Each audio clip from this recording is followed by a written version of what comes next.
బాబా ఎత్తుకో సార్ ఓకేనా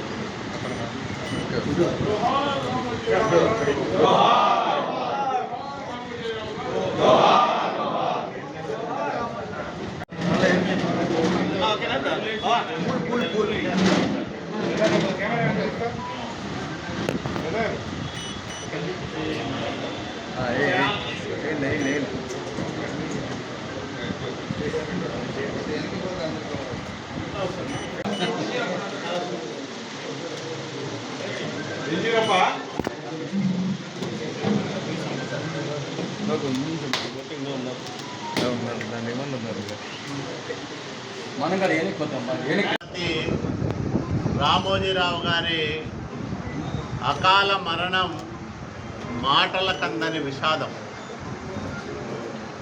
అత్యంత సామాన్యమైన కుటుంబంలో పుట్టి అంచెలంచెలుగా తను ఎదుగుతూ తన చుట్టూ ఒక సామ్రాజ్యాన్నే నిర్మించుకున్నారు.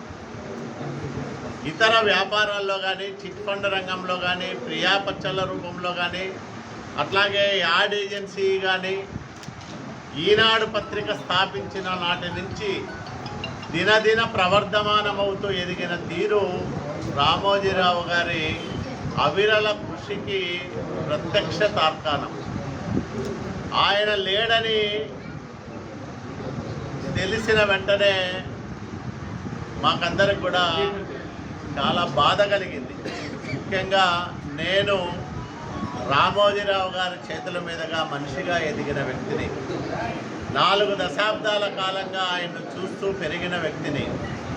ఆయన మార్గదర్శనంలో నాకు ఎప్పుడు కష్టం వచ్చినా, నేను ఈ కష్టాన్ని దాటలేను అనుకున్నప్పుడు రామోజీరావు గారి దగ్గరికి వెళ్ళి ఒక అరగంటో గంటో కూర్చొని ఆయన మాటలు వింటూ స్ఫూర్తి పొందుతూ నా కష్టాన్ని, నా సమస్యల్ని మర్చిపోయి అధిగమించి 25 సంవత్సరాలుగా రాజకీయాల్లో నేను రాణిస్తున్నానంటే చంద్రబాబు నాయుడు గారి ప్రోత్సాహం, రామోజీరావు గారి స్ఫూర్తి, ఇవి ఉండడం వల్లనే నేను ముందుకు వెళ్ళగలుగుతా ఉన్నా.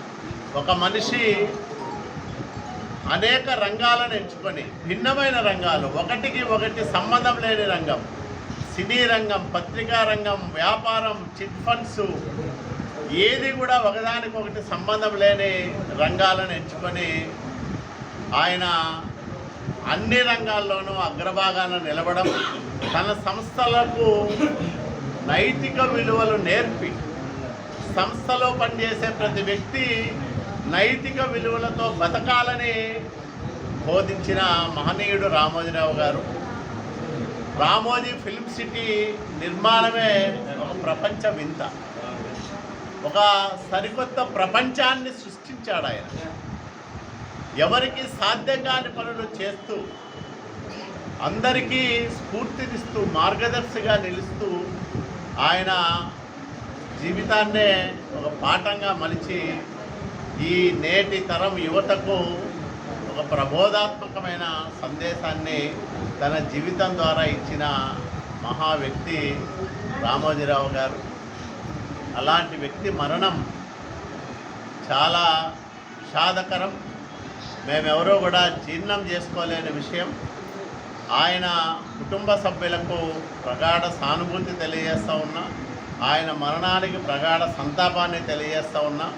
ఈనాడు సంస్థల్లో పనిచేసే ప్రతి ఉద్యోగికి, ప్రతి వ్యక్తికి, అట్లాగే ఆయన కోట్లాది మంది అభిమానులకు అందరికీ కూడా నా సానుభూతిని వ్యక్తం చేస్తూ ఉన్నా. పద్మవిభూషణుడు ఈరోజు మన మధ్య లేడని జీర్ణం చేసుకోవడమే కష్టంగా ఉంది. అలాంటి మహనీయుడు చూపిన మార్గంలో సమాజం నడవాలని, ముఖ్యంగా ఈనాడు సంస్థలు రామోజీరావు గారి తర్వాత కూడా కిరణ్ గారి సారథ్యంలో, ఆయన కుటుంబ సభ్యుల సహకారంతో అంతకంటే ఉన్నతంగా వెలుగొందాలని, ఇంకా వేలాది లక్షలాది